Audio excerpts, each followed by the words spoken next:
শহর থেকে দূরে সবুজে ঘেরা জঙ্গলের মধ্য দিয়ে পাহাড়ের গা ঘেঁষে ঘুরে বেড়াতে এবং ছুটির দিনটিকে ভালোভাবে উপভোগ করতে কার না ভালো লাগে বলুন তো। আর সেই রকমই কিছু স্থান দেখতে এবং সেইখানকার প্রাকৃতিক সৌন্দর্য উপভোগ করার জন্য আমি, দিদি এবং আমার ভাগনা তিনজনে বেরিয়ে পড়েছিলাম রবিবার দিন, অর্থাৎ সপ্তাহের একটি মাত্র ছুটির দিনটিতে। তো হ্যালো বন্ধুরা, welcome back to my channel আড্ডায় রূপালী। আশা করি আপনারা সবাই খুব খুব ভালো আছেন, সুস্থ আছেন, আর আমিও ভালো আছি এবং সুস্থ আছি। আর সেই সাথে আমাদের সাথে আপনারাও চলুন নর্থ বেঙ্গলের কিছু কিছু প্রাকৃতিক সৌন্দর্য উপভোগ করার জন্য। আমরা এখন চলেছি শিলিগুড়ি টাউন থেকে 23 কিলোমিটার দূরে সেবক কালীবাড়িতে।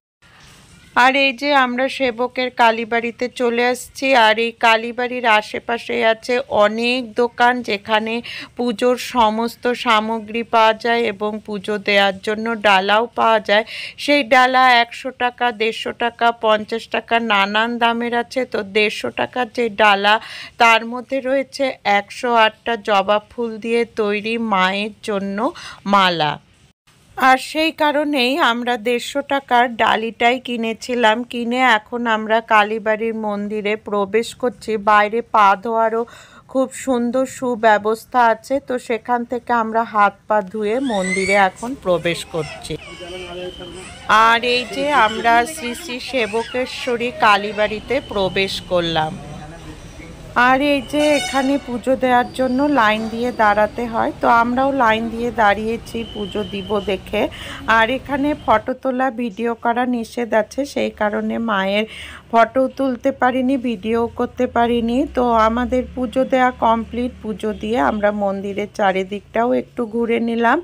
ঘুরে নিয়ে এখন আমরা এই যে কর্নেশন ব্রিজ ধরে চলে যাচ্ছি মালবাজারের হনুমান মন্দির দেখতে। সেবকের কালীবাড়ি থেকে মালবাজারের শ্রী হনুমান মন্দির পর্যন্ত যেতে আমাদের সময় লেগেছিল 47 মিনিট। চা বাগান, জঙ্গল, বড় বড় গাছপালা, আর সেই সমস্ত গাছপালার ফাঁক দিয়ে উঁকি মারছে পাহাড়। এই সমস্ত প্রাকৃতিক সৌন্দর্য উপভোগ করতে করতে আমরা এগিয়ে চললাম মালবাজারের শ্রী হনুমান মন্দিরের দিকে। আর ডুয়ার্সের এই সমস্ত জায়গাগুলিতে শিলিগুড়ির তুলনায় গরমটা অনেকটাই কম, সেই জন্য আমরা খুব আরামও উপভোগ করছিলাম। শহরের ঝুটঝামেলা কোলাহল থেকে দূরে একদম নিরিবিলি জায়গার মধ্যে দিয়ে এগিয়ে যেতে কি যে ভালো লাগছিল, সেটা আপনাদেরকে ভাষায় বোঝাতে পারবো না। এইসব সৌন্দর্যগুলো উপভোগ করার জন্য আপনাদেরকে অবশ্যই একবার হলেও ডুয়ার্সের এই সমস্ত জায়গাগুলোকে ঘোরার জন্য আসতেই লাগে। আর এই যে দেখতেই পাচ্ছেন কি সুন্দর দেখা যাচ্ছে পাহাড়টিকে, এবং এত সুন্দর দৃশ্য আপনাদের সাথে শেয়ার না করলে আর পারলাম না। তো যতটা পারলাম আপনাদের সাথে শেয়ার করলাম, যদিও সর্বক্ষণ ভিডিও করা সম্ভব হয় না, কারণ এত যদি ভিডিও করতে থাকি তাহলে আমি নিজে এই সৌন্দর্যকে ভালোভাবে উপভোগ করতে পারবো না। সেই কারণে যতটা পেরেছি আপনাদের জন্য আমি সংগ্রহ করে নিয়ে এসেছি। আর এই যে দেখুন, আমরা চলে আসলাম মালবাজারের শ্রী হনুমান মন্দিরের কাছে। আর এইখানেও মন্দিরের আশেপাশে অনেক দোকান রয়েছে, সেখানে পুজোর সামগ্রী কিনতে পাওয়া যায়। তো আমরা পুজো দেওয়ার জন্য প্রসাদ কিনে নিলাম। আর কিনে নিয়ে এই যে আমরা মন্দিরে প্রবেশ করলাম। এখানেও মন্দিরের ভিতরে কোনো প্রকার ফটো তোলা বা ভিডিও করা নিষেধ ছিল, সেই কারণে আমরা মন্দিরের ভিতরে বজরংবলীর মূর্তিটির আর কোনো প্রকার ভিডিও করতে পারিনি। তো আমরা পুজো দিয়ে এই যে বাইরে এসে বাইরের থেকে মন্দিরটাকে যতটা পারলাম ভিডিও করলাম এবং ফটো তুললাম, এবং সেটাই আপনাদের সাথে শেয়ার করার চেষ্টা করলাম। মন্দিরটি খুবই সুন্দর। আমি এর আগেও একবার এসেছি, এখানে বারবার আসতে ইচ্ছা করে। তো আমরা পুজো দিয়ে এই যে চলে এসেছি হোটেল অভিরুচিতে দুপুরের খাওয়ার জন্য। আর এইখানে আমরা মাছ ভাত ডাল সবজি ভাজা দিয়ে খেয়ে নিলাম। আর খাওয়ার রেটটাও বেশ রিজনেবলই ছিল, খুব বেশি ছিল না। আর খাওয়ার স্বাদ ছিল মাঝারি ধরনের, খুব যে একেবারে ফাটাফাটি স্বাদ ছিল তা কিন্তু নয়। সে যাই হোক, জিনিসগুলো বেশ ফ্রেশ ছিল। তো আমরা সেখান থেকে খাওয়া দাওয়া করে নিয়ে চলেছি গাজলডোবার দিকে। আর সেইখানে যেতে যেতেও আমরা বেশ সুন্দর প্রাকৃতিক সৌন্দর্য উপভোগ করলাম, কিন্তু দুঃখের বিষয় গাজলডোবাতে আমরা প্রবেশ করতে পারিনি, কারণ সেখানকার ব্রিজ ভেঙে গিয়েছে বলে আমাদের আর সেইখানে যাওয়া হলো না। আর সেই কারণেই আমরা সেখান থেকে বেরিয়ে চলে গেলাম বাগরাকোটার লুপ ব্রিজ দেখতে।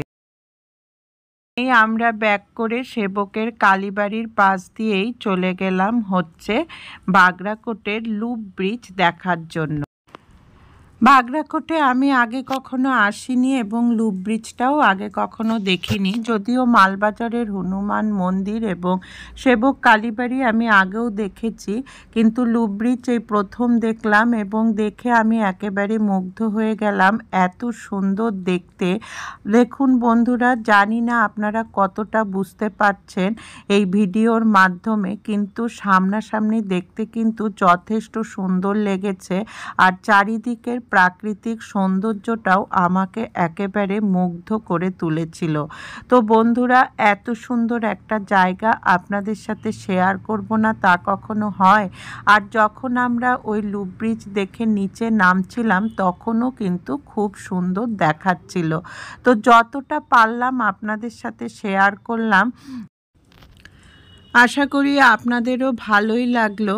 তো বন্ধুরা, এখন আমাদের বাড়ির দিকে ফিরে যাওয়ার পালা।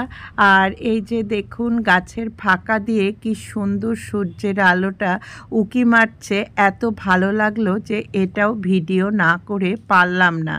যাই হোক, এত গাছপালা আমরা তো আর টাউন শহরে দেখতে পাই না।